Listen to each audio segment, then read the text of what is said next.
So student, today we are going to start the ENT, ear, nose and throat. Another very important part of your exam, specifically into your NR exam. So ENT में से भी आपको overall 8 से 10 MCQs practice में से आते हैं और ज़्यादा मुश्किल MCQs नहीं आते। MCQs आपको सीधे सीधे आएंगे, लेकिन अगर वो हम सीधे भी गलत करेंगे तो फिर अफसोस की बात है। ये वही बच्चे गलत करेंगे जिनको टॉपिक से बिल्कुल भी पता नहीं होता। स्टूडेंट्स क्या करते हैं, मेडिसिन पढ़ी, सर्जरी पढ़ी, चल मेरे भाई एग्जाम में जाके बैठ गए। एक बात हमेशा याद रखना, मेडिसिन और सर्जरी अकेली पढ़ने से पेपर कभी पास नहीं होता, कभी भी पास नहीं होता। आप उस पर 2 साल लगा लो, 4 साल लगा लो, जब तक आप अपने बेसिक सब्जेक्ट्स ठीक नहीं करोगे। मैं कहता हूँ 70% जिनके बेसिक सब्जेक्ट्स ठीक होते हैं ना, उनका 70% एग्जाम क्लियर होता है। मतलब 70% जो एग्जाम का पोर्शन होता है वो उनका क्लियर होता है। बाकी ओप्स, गायनी, पीट्स, ये पढ़ के आपका बाकी भी कवर हो जाता है। ठीक है, तो ईएनटी के ऊपर भी इंशाल्लाह हम जो इम्पोर्टेंट से टॉपिक है मैं आपको वो भी कराऊंगा, वही करवाऊंगा, मैं ज़्यादा डिटेल में नहीं जाऊँ। ठीक है, और एक आपका मतलब हाउस भी इंशाल्लाह आप स्टार्ट करेंगे तो जो कॉमन प्रेजेंटेशंस के केसेस होते हैं ना, आप उनको इजीली डायग्नोज भी कर सकोगे और उनको डील भी कर सकोगे, क्योंकि यही है पाकिस्तान में otitis media, croup, epiglottitis, pharyngitis, nasal polyps, rhinitis, यही पेशेंट्स आपको नजर आने ज़्यादातर ही एंटी का। ठीक है, तो वही इंशाल्लाह हम यहाँ पे डिस्कस करेंगे।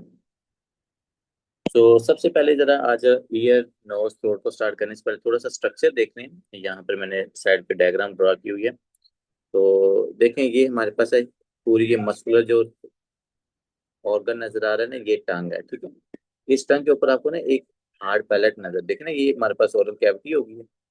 ये पीछे वाला जो पोर्शन होता है ना, जो कि मेम्ब्रेनस होता है, आप फील भी करोगे ना, सॉफ्ट है पीछे तक ड्रा। अगर आप टच करके भी देखोगे ना तो वो सॉफ्ट पार्ट है, उसको हम कहते हैं that is a soft palate. ठीक है, फिर इसके बाद अभी जब आप ओरल कैविटी का बिल्कुल जो प्रोक्सिमल वाला एरिया है, अगर उसको आप टच करोगे तो वो हमारे पास हार्ड पैलेट है। ठीक है, तो ये दो पार्ट, एक सॉफ्ट पैलेट है, एक हार्ड पैलेट है। इसके बाद बच्चों ऊपर वाले जो आपके नेजल कैविटी की तरफ आए तो यहाँ पर आपको साइनोसिस नजर आ रही है, पैरानेजल साइनोसिस है ये साथ, उसमें मैक्सिलरी है, मैंडिब्यूलर है, फ्रंटल है। तो ये साइनोसिस है, इसके ऊपर भी हमारा एक टॉपिक होगा इंशाल्लाह, एक लेक्चर होगा। इसके बाद ना फिर हम आपके फेरेंस को डिवाइड करते हैं 3 पार्ट्स के अंदर। सबसे ऊपर जो आपको ग्रीन वाला नजर आ रहा है ना, जो कि नेजल कैविटी के ज्यादा करीब है, इसको हम कहते हैं नेजोफेरेंस। क्या कहते हैं? नेजोफेरेंस। उसके बाद फिर बच्चों जो आपको येलो वाला नजर आ रहा है, ये देखें, जो कि ओरल कैविटी के साथ एसोसिएटेड है, इसको हम कहते हैं ओरोफेरेंस। देन देर इज अ, सबसे जो नीचे है इसको हम कहते हैं हाइपोफेरेंस। ठीक है, नेजो, ओरो, वैसे ये हाइपोफेरेंस भी कहते हैं, इसको लेरेंजियोफेरेंस भी कहते हैं। अगर आपने लिखना साइडों पे तो आप जरा फेरेंस के पार्ट लिख लें, क्योंकि हमें एनाटॉमी का भी पता होना चाहिए यहाँ पर।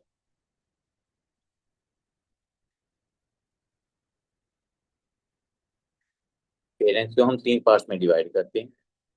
सबसे पहले उसमें क्या है, नेजोफेरेंस, नेजो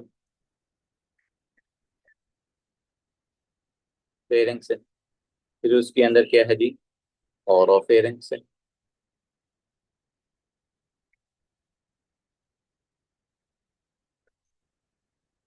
फिर नंबर 3 आता है ये लेरेंजियोफेरेंस, इसको कहते हैं, यहाँ पर इन्होंने हाइपोफेरेंस, ये उसी को कह रहे हैं। ठीक है, हाइपोफेरेंस, या जिसका दूसरा नाम है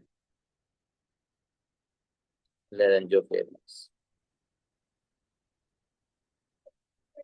तो ये फेरेंस से क्या होते हैं, 3 पार्ट्स होते हैं।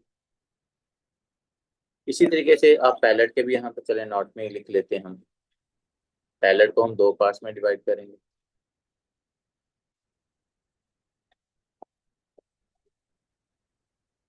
वो 2 पार्ट कौन से हैं? एक हमारे पास हार्ड पैलेट है,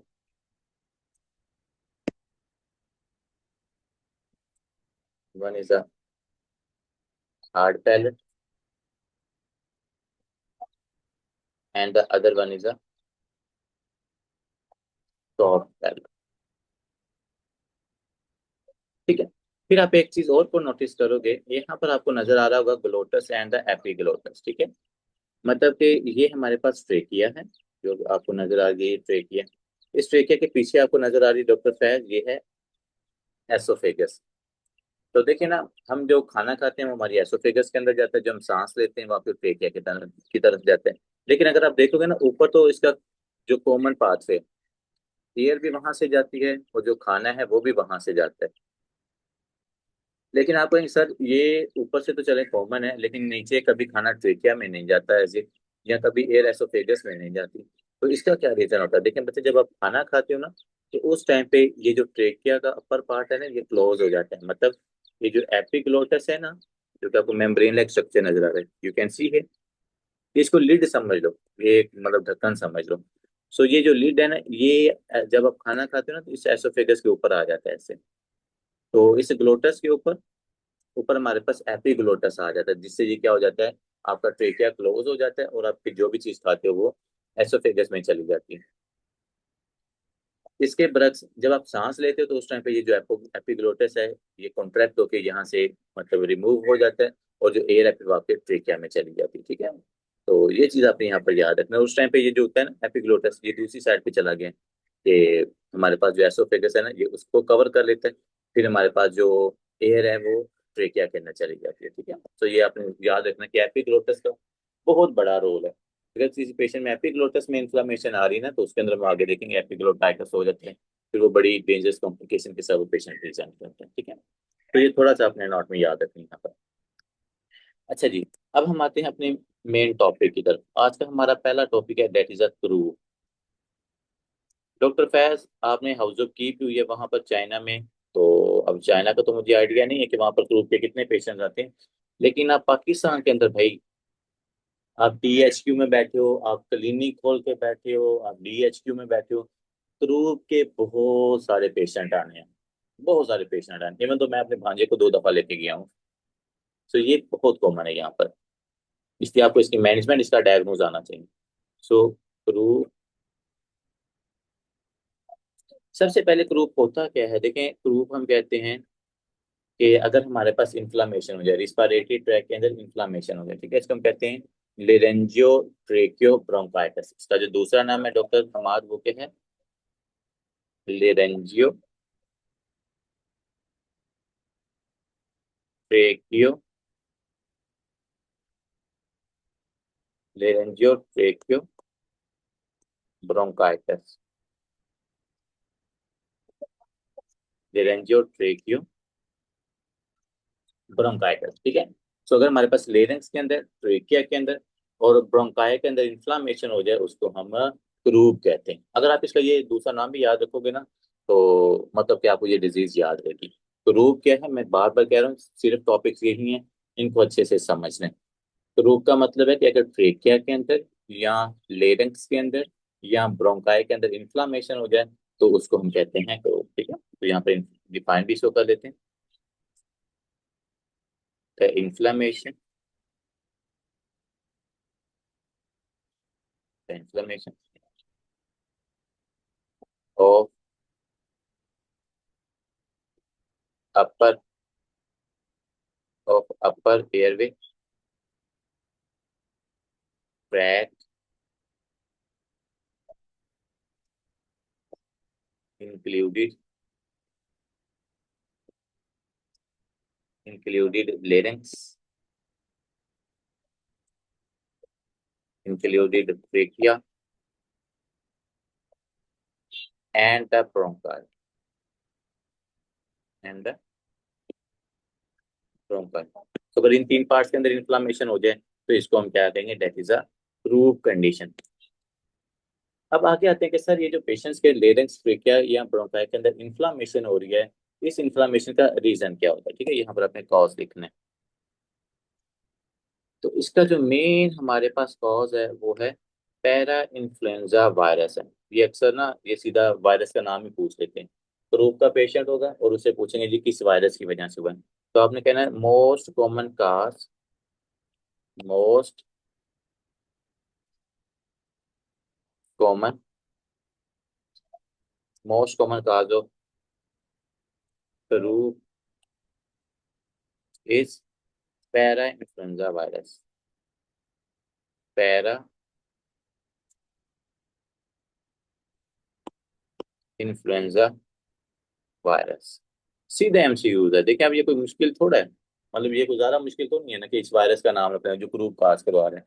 that is a para influenza virus Kaza. तो एक चीज तो हमें ये पता चल गई कि जो ग्रुप है ये वायरल इंड्यूस्ड डिजीज है। आप यहाँ पर क्या लिखना है, ग्रुप क्या है, वायरस, वायरस इंड्यूस्ड डिजीज है। ठीक है, ये वायरस की वजह से हो रही है, ये चीज अपनी याद रखिए। क्योंकि इसके कंपैरिजन में जब आप दूसरी कंडीशंस पढ़ोगे, एपिग्लोटाइटिस, सो ट्रेकियाइटिस, उनके कॉजेज ना बैक्टीरियल भी होते हैं। तो ये पैरा इन्फ्लुएंजा वायरस आपने याद रखना है, ये सीधा आपके एनआरई का एमसीक्यूज है।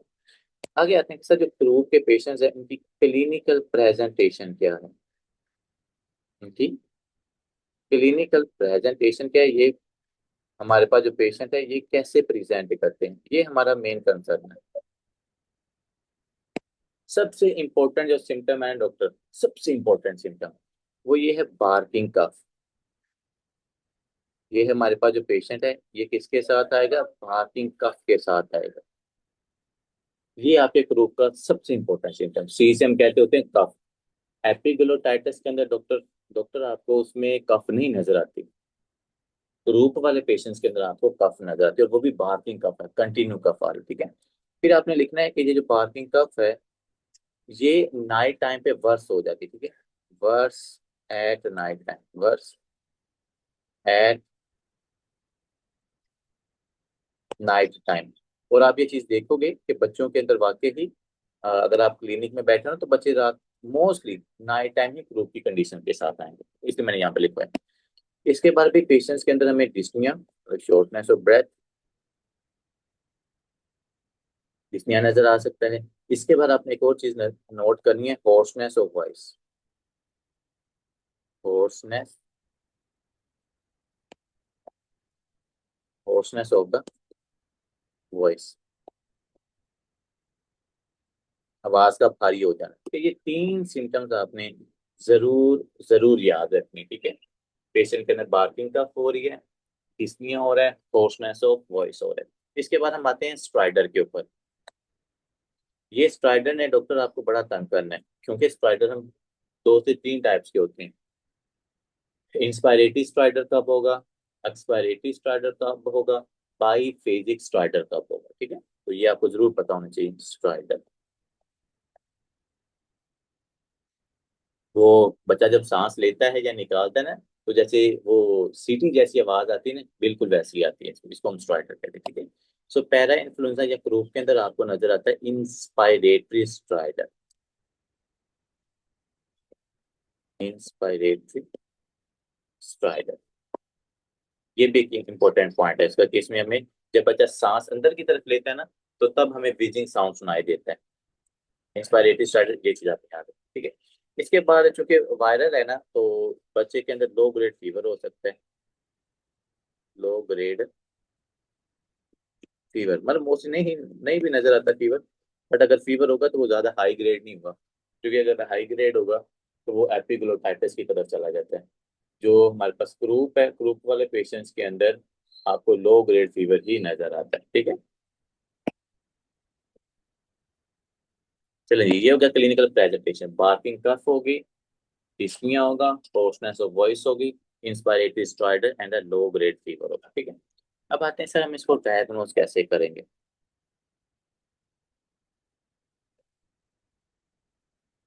हम इसको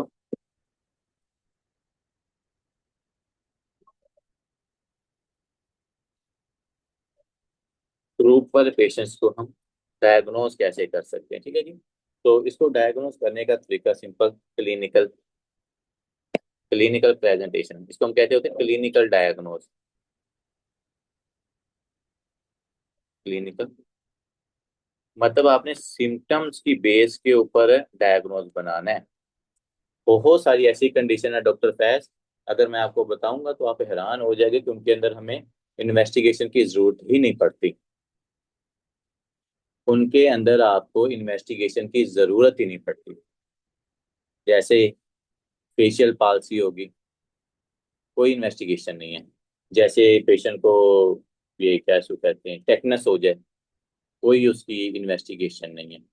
इसी तरीके से और भी काफी सारी कंडीशंस हैं कि उनके अंदर हमें किसी इन्वेस्टिगेशन की जरूरत नहीं पड़ती, जिसमें एक काफी ग्रुप भी आ गया। तो हमने क्लिनिकल फीचर्स की बेस के ऊपर देखिए, होर्सनेस ऑफ वॉइस सुनोगे आप, उसके बाद बार्किंग का फैक्ट, सीधा हम ग्रुप के बारे में ही सोचें, क्लिनिकल डायग्नोज है। हाँ, अगर आपने इसकी सिविरिटी चेक करनी है कि ज्यादा सीवियर तो नहीं है, तो उसके लिए फिर आपको इसका एक्सरे करवाना पड़ेगा, ठीक है। एक्सरे के ऊपर क्या चीज नजर आएगी? Steeple sign. एक्सरे के ऊपर हमें स्टीपल साइन नजर आएगा, ठीक है। यहाँ पे मैंने इसका एक्सरे जरा ऐड कर देता हूँ, ये देख लें। ये सीधा सीधा आपका एनआरई का क्वेश्चन पूछा जाता है कि कौन सा साइन हमें नजर आता है, ये देखें, यू कैन सी है, ये है स्टीपल साइन, बिल्कुल स्टीप लाइक है, ठीक है, वो देखें दरमियान के अंदर। तो ये स्टीपल साइन आपको प्रूफ के अंदर नजर आता है, मैं यहाँ पर लिख देता हूँ स्टीपल साइन।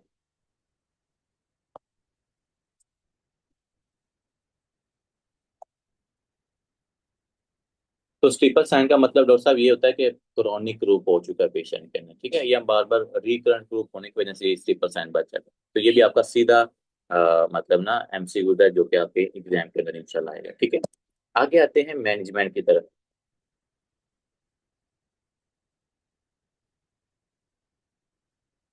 कि सर क्रूप वाला पेशेंट हमारे पास, हम इमरजेंसी के अंदर बैठे हुए हैं, पीड्स की इमरजेंसी में। एक माँ है, वो बच्चे को लेके आई, और जो बच्चा है वो कंटिन्यूस न्यूज उसके अंदर हमें क्रूप की सिम्टम्स नजर आ रही हैं, ठीक है। पार्किंग कफ है, सांस लेने में मसला आ रहा है, व्हीजिंग साउंड सुनाई हमें दे रहा है। तो वो पेशेंट हमारे पास किससे? क्रूप का, ठीक है। एक चीज आप अगर और लिख लें तो वो भी लिख लें कि जो क्रूप के पेशेंट होते हैं ना, ये ज्यादातर 6 मंथ से लेकर 3 इयर्स के इन बिटवीन होते हैं। 6 मंथ्स टू 3 इयर्स। अच्छा जी, मैनेजमेंट के अंदर हमने क्या करना है बच्चों? मैनेजमेंट में सबसे पहले, चूंकि इसमें इन्फ्लामेशन है ना, देखिए सारी इन्फ्लामेशन है, तो हमने इन्फ्लामेशन को कम करना है। सो इन्फ्लामेशन को कम करने के लिए डॉक्टर फैज आप क्या करोगे? आप उसको ओरली या फिर आईएम, ओरली या आईएम, आपने उसको क्या देना है? डेक्सामेथासोन।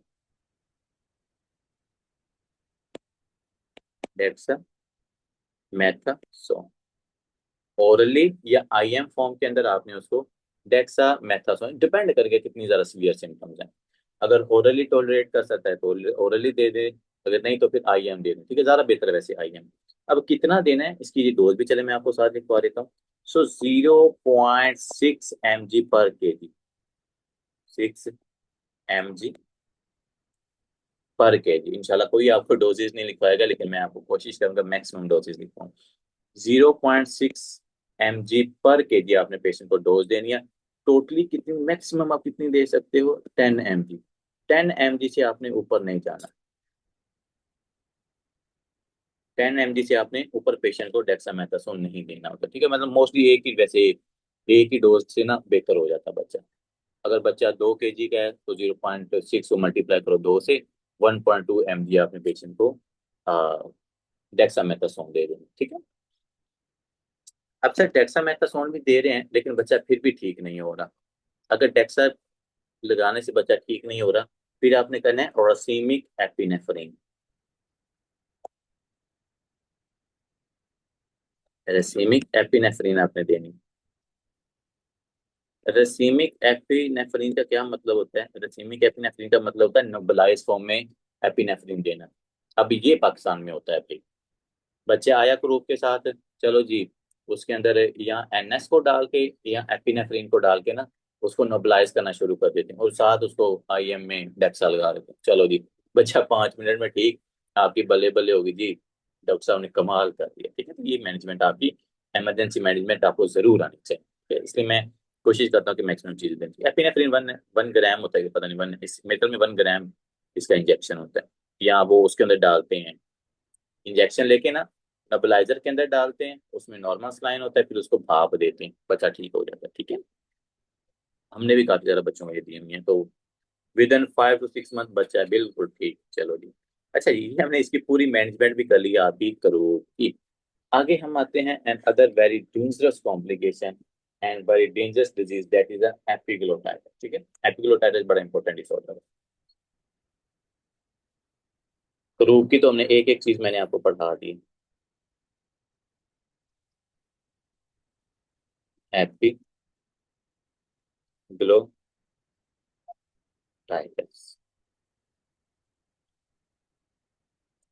अच्छा, ये जो एपिग्लोटाइटिस है ये अडल्ट में भी होता है और बच्चों में भी होता है, लेकिन एनआरई के अंदर ना ज्यादातर पीड्स के अंदर इसको डालते हैं।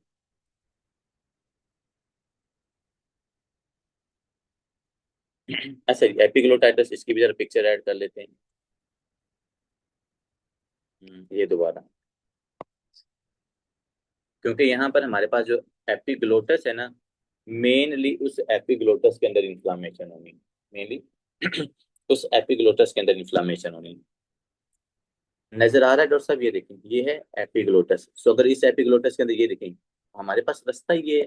सो अगर इसके अंदर ही इन्फ्लामेशन होगी तो हमारा रिस्पिरेटरी ट्रैक क्या हो जाएगा, ब्लॉक हो जाएगा ऊपर से। ठीक है, तो डिफाइन क्या करेंगे, what is epiglottis? The inflammation,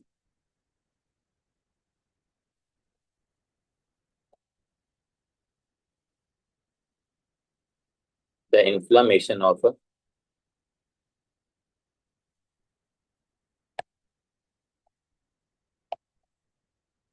the inflammation of the epiglottis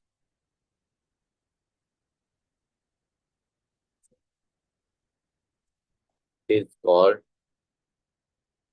epiglottitis. Epiglottitis. अब सर अगर ये इन्फ्लामेशन हो रही है तो जाहिर बात है इसके कॉजेज भी होंगे, तो कौन से ऐसे बर्ग्स हैं जो यहाँ पर इन्फ्लामेशन काज करवाते हैं? तो यहाँ पर हम कॉजेज को देखते हैं।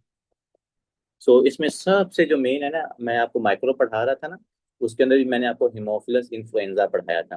तो हिमोफिलस के अंदर मैं जब उसका एब्रीविएशन लिखवा रहा था तो मैंने कहा था बच्चों ये देखो, हिमोफिलस HAE, ये जो ई है ना ये एपिग्लोटाइटिस के बारे में बताता है। तो हिमोफिलस इन्फ्लुएंजा ये मेन कॉज होता है आपके एपिग्लोटाइटिस का। ठीक है, तो यहाँ पर आपने बग में क्या लिखना है, हिमोफिलस इन्फ्लुएंजा। ये ई जो है ना ये एपिग्लोटाइटिस बताया था, एम मैंने मेनिंजाइटिस बताया था, ओ मैंने ओटाइटिस मीडिया बताया था, पी मैंने निमोनिया बताया था। ठीक है, तो इसके नाम में से ही हमने इसका निमोनिक निकाल दिया था, हिमोफिलस इन्फ्लुएंजा। इसके बाद बच्चों, अब हिमोफिलस इन्फ्लुएंजा का ना जिन कंट्रीज के अंदर तो इसकी वैक्सीन दी जाती है, तो वहां तो जाहिर बात है हिमोफिलस इन्फ्लुएंजा की वजह से ये इन्फेक्शन नहीं होगा। ठीक है, हिमोफिलस इन्फ्लुएंजा की हम मतलब दो इसकी डोजेज होती है वैक्सीन की वो लगाते होते हैं, तो अब जिनमें तो वैक्सीन है उनके अंदर तो ये नहीं होगा। ठीक है, लेकिन अगर वैक्सीन देने के बावजूद अगर हो रहा है ना एपिग्लोटाइटिस, तो उसका रीजन आपको लिखना है स्ट्रेप्टोकोकस निमोनिया।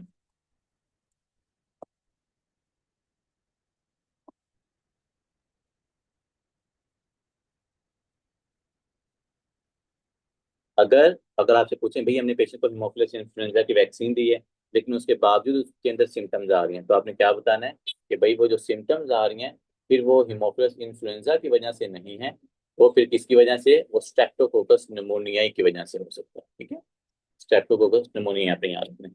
अब आगे आते हैं सर, अगर एपिग्लोटाइटिस डेवलप हो जाए तो एपिग्लोटाइटिस की मैनेजमेंट, सॉरी क्लिनिकल फीचर्स क्या हैं? जैसे हमने ऊपर कहा था बार्किंग कफ है, भाई ये तो बार्किंग कफ के साथ नहीं आता, इसमें कफ होती ही नहीं है। तो इसके फिर क्लिनिकल फीचर्स क्या हैं, इसके जरा क्लिनिकल फीचर अच्छे से लिखिएगा। सबसे पहले चूंकि ये बैक्टीरियल इंड्यूस्ड है तो हमें हाई फीवर नजर आता है। क्या है? High fever. बैक्टीरियल इंड्यूस है तो हमें हाई फीवर नजर आता है।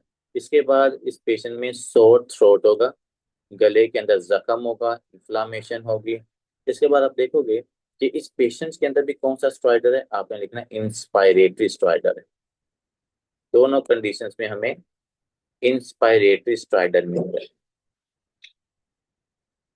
फिर आपने लिखना है कि सर इस पेशेंट्स के अंदर ना थोड़ी सी इसकी पोजीशन बड़ी इंपॉर्टेंट है। यहाँ पे मैं आपको एक ट्राइएड लिखवा देता हूँ, ये ट्राइएड आपने नहीं भूलना।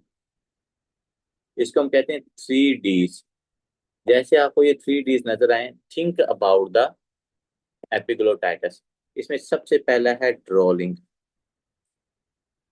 बच्चे को ड्रॉलिंग हो रही है, ठीक है, ये वो secretions आ रही है ओरल कैविटी से। फिर बच्चे को हो रहा है डिस्फेजिया, डिफिकल्टी इन स्वॉल्विंग, डिस्फेजिया। फिर हो रहा है जी रिस्पिरेटरी डिस्ट्रेस है, तो यहाँ पर आपने डी से लिखना है डिस्निया। सो ये तीन हमारे सबसे इंपॉर्टेंट क्लिनिकल प्रेजेंटेशंस के पॉइंट्स हैं आपकी एपिग्लोटाइटिस की। Drooling, doctor Kaif, sorry doctor Faiz, हमारे पास सबसे इंपॉर्टेंट, अगर आपसे कोई पूछता है ना कि हाँ भाई what is the most critical symptom that make a differentiate between the croup and the epiglottitis, so it's the drooling। Croup वाले पेशेंट्स के अंदर कभी ड्रॉलिंग नहीं होती। ड्रॉलिंग कवर जहां पर भी आएगा वो आपके एपिग्लोटाइटिस के पेशेंट में आएंगे। मैं ये लाइन लिख भी देता हूँ क्योंकि ये बड़ा इंपॉर्टेंट पॉइंट है कि जो ड्रोलिंग, ड्रोलिंग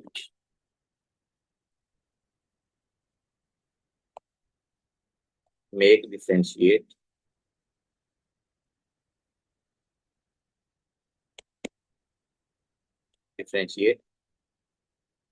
between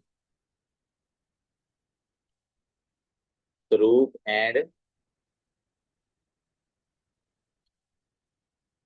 epiglottitis। तो ये हमारे पास है note point.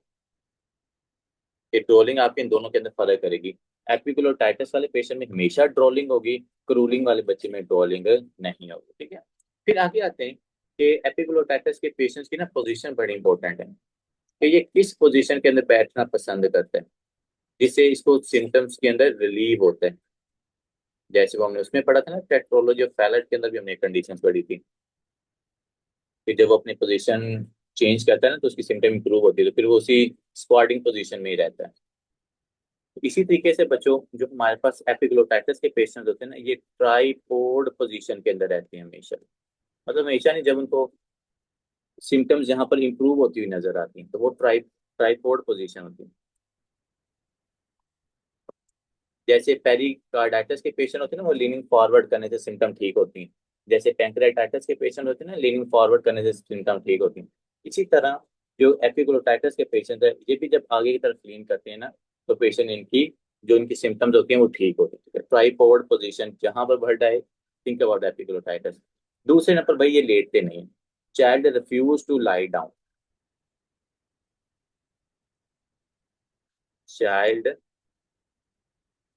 Refuse to lie down, क्योंकि वो लाई डाउन करता है तो और ज्यादा इन्फ्लामेशन होती है, और ज्यादा ऑब्स्ट्रक्शन होती है, तो उसको शॉर्टनेस ऑफ ब्रेथ ज्यादा होना शुरू हो जाता है, ठीक है। सो ये आपके बड़े प्यारे क्लिनिकल फीचर्स हैं। High grade fever, drooling, tripod position, उसके बाद इंस्पायरेटरी स्ट्राइडर है, ये सारी क्लिनिकल प्रेजेंटेशन है किसकी, एपिग्लोटाइटिस वाले पेशेंट्स के अंदर। 3 डी याद रखिएगा, ड्रॉलिंग, डिस्फेजिया एंड द डिस्नी, ठीक है। अब हम आगे आते हैं, ये तो हो गया क्लिनिकल फीचर सर। फिर बच्चा ट्राइपॉड पोजीशन में आ रहा है, मुंह से उसके पानी निकल रहा है, हाई ग्रेड फीवर है, शॉर्टनेस ऑफ ब्रेथ हो रही है, डिस्फेजिया है, वेट भी उसका मतलब थोड़ा सा कम ही हो रहा होता है क्योंकि लंबी क्रॉनिक डिजीज है। अब आगे आते हैं कि सर इसको हमने डायग्नोज कैसे करना है।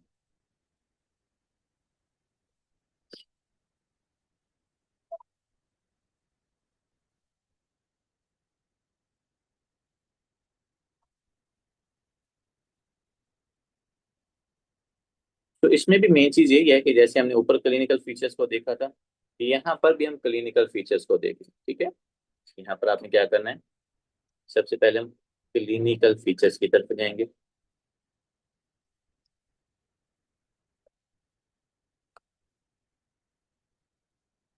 ठीक है।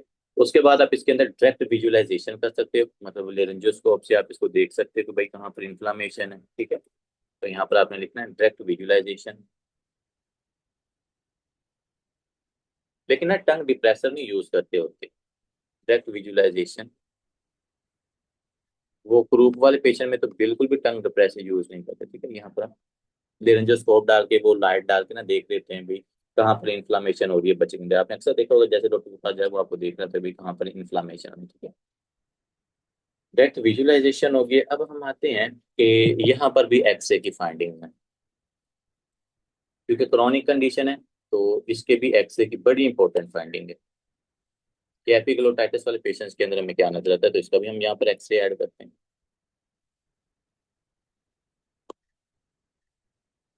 ये देखें,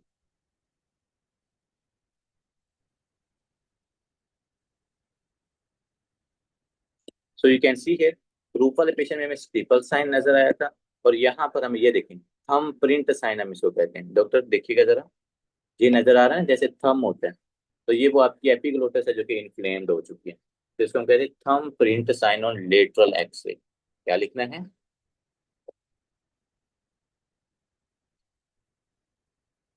थंब, जैसे थंब का प्रिंट होता है, thumb print sign on lateral X-ray. ये लेटरल साइड से आप इसके एक्सरे करें जिसके ऊपर आपको को थंब प्रिंट साइन दिखाई देते हैं।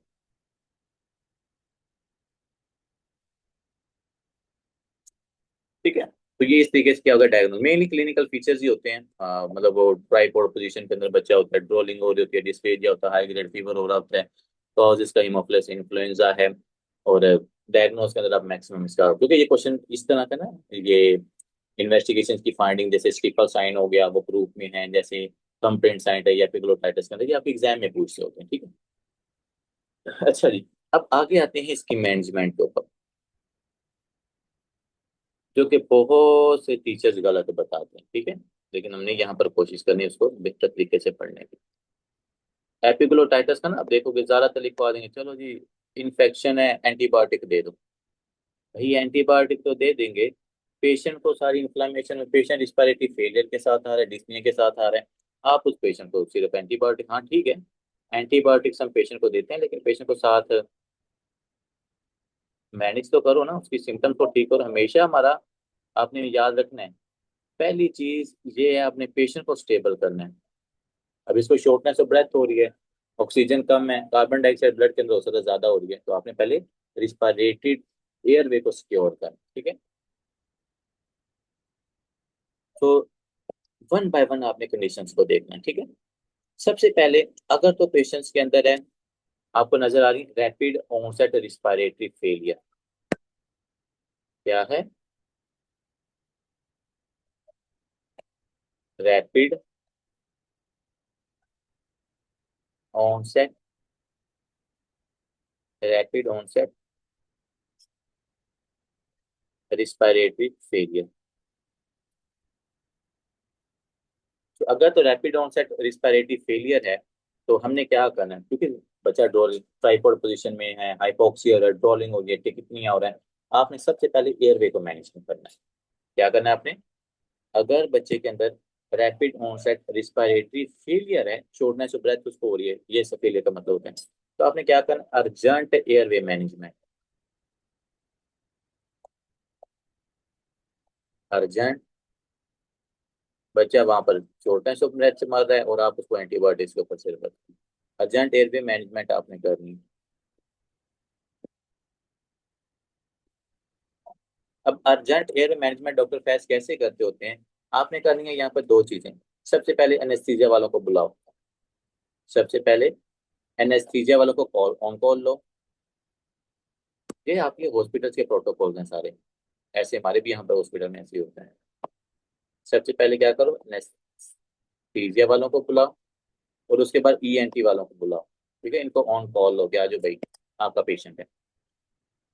अब जब तक वो पेशेंट आपने ऑन कॉल कर दिया, जब तक वो आ रहे हैं, आप उस टाइम तक तो आपने पेशेंट को ऑक्सीजन तो देनी किसी तरीके से, सो आपने उसको देनी है बैग वॉल मास्क वेंटिलेशन। क्या करना है, वो आपने देखा होगा ना कि वो बैग मुंह के अंदर डाल के वो वेंटिलेट कर रहे होते हैं, तो वो आपने करना है। क्या करना है, बैग वॉल मास्क वेंटिलेशन।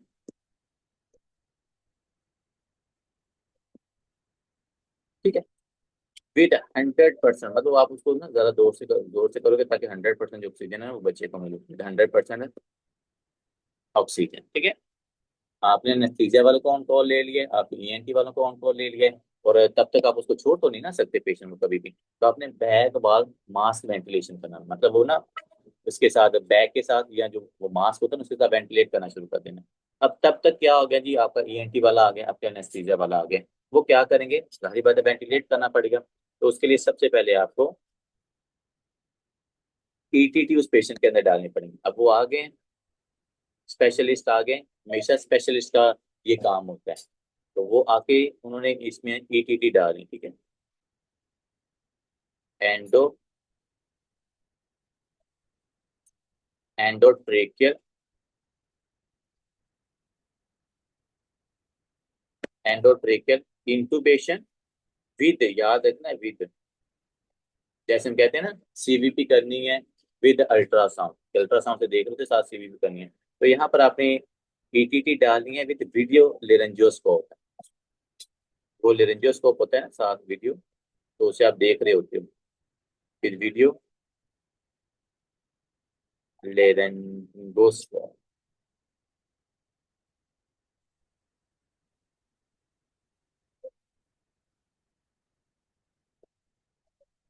अब अगर तो ईटीटी मतलब सिक्योर हो गया, आपने ईटीटी डाल दिया, तो उसके बाद आप पेशेंट को क्या कर लेते हो, वेंटिलेट कर लेते हो, तो मसला हो जाता है हल, ठीक है। अगर ईटीटी पास आउट होती है, ईटीटी पास हो जाती है, तो हम उसको वेंटिलेट करते हैं, हमारा मसला हल हो जाता है, ठीक है। वेंटिलेशन एक तरफ बच्चे को चल रही है, और दूसरे नंबर पर फिर हम उसको एंटीबायोटिक्स ऐड कर देते हैं। जारी पर एंटीबायोटिक एंटीबायोटिक्स तो देनी ही देनी है। अब यहाँ पर हम सिर्फ एंटीबायोटिक्स का वर्ड यूज नहीं करेंगे, बल्कि हम आपको बताएंगे भी कि कौन सी एंटीबायोटिक्स देनी बच्चों। सेफ्ट्राएक्सोन प्लस वेंकोमाइसिन, सेफ्ट्रा, क्योंकि ये कंडीशन आपका इनसे सामना होना है, तो आपको पता होनी चाहिए एग्जैक्ट चीजें। सिर्फ एंटीबायोटिक का वर्ड याद रखना, it's not enough. Ceftriaxone plus vancomycin,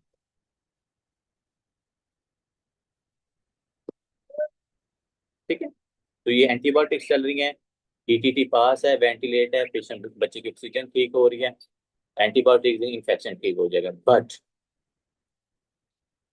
but doctor Faiz, अगर आपकी ईटीटी पास, क्योंकि अगर इंफ्लामेशन अगर बहुत ज्यादा हुई, अगर ईटीटी फेलियर होता है तब क्या करेंगे?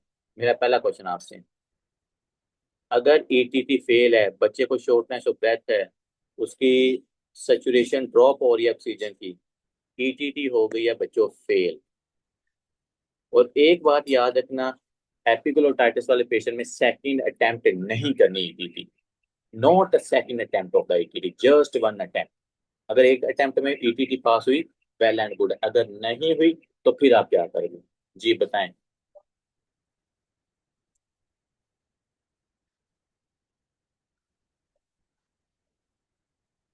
बच्चे को शॉर्टनेस ऑफ ब्रेथ हो रही है, बच्चे की कंडीशन खराब हो रही है, ईटीटी पास नहीं हो रही, सेकंड अटेम्प्ट हमने करनी नहीं तो परफोरेशन हो जाएगी।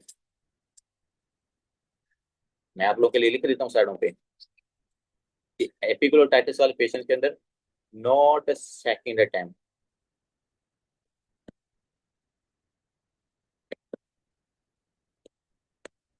सेकंड अटेम्प्ट यहाँ पर आपने नहीं कर, ठीक है। फिर आप क्या करोगे, बच्चा बच्चा मरने की तरफ जा रहा है, तो फिर हम इस पेशेंट के अंदर बच्चों करते होते हैं सर्जिकल इंटरवेंशन। वो सर्जिकल इंटरवेंशन क्या है? अगर अडल्ट हैं तो हमने करनी है क्राइकोथैरोटमी, अगर अडल्ट हैं तो आपने करनी है क्राइकोथैरोटमी,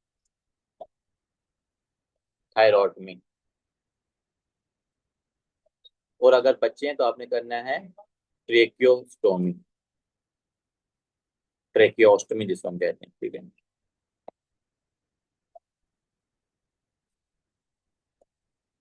वो जो डायरेक्ट यहाँ से, आपको पता है ना, नेक वाले रीजन से डायरेक्ट इधर हम पेनिट इंसिजन करते हैं, इधर से फिर हम ट्यूब डाल देते हैं।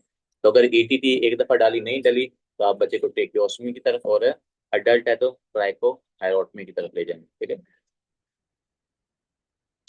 तो ये था आपके एपिग्लोटाइटिस वाले पेशेंट की कंप्लीट मैनेजमेंट इंटरवेंशन।